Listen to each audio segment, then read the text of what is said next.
My name's Jayne Garcia. I'm a senior lecturer in the Department of Education at Plymouth Marjon University, with a background and a real interest, particularly in early years education. What we know is that this period in children's life is crucial for their development, and we want them to be having really rich learning opportunities and engagement, social communication, and things like that. So, what we don't want to be doing is replacing things like play, um, physical play and activities, reading, story time, language rich activities, and things that involve interacting with others, with their primary carers, with other children, and the environment. So, the danger is that the use of screen time is replacing some of those really valuable activities that children love doing and are really beneficial for their social, emotional, cognitive development and their language. So the research is kind of suggesting that actually there's a bit of an inequality depending on parental circumstances.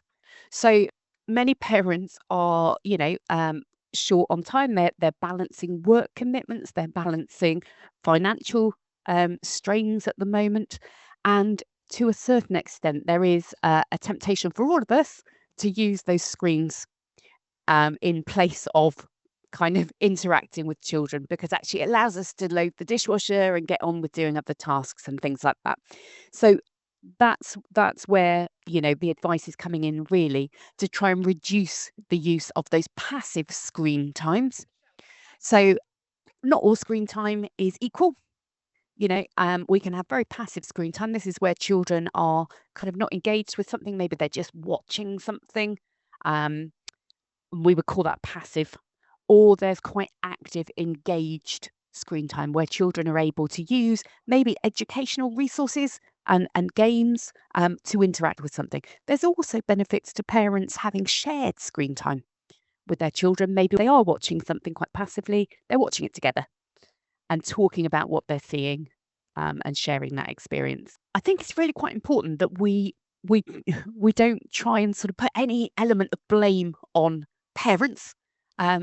Raising children is, and always has been, I'm sure, a difficult task, a challenging one, and we're all doing the very best we can in the circumstances.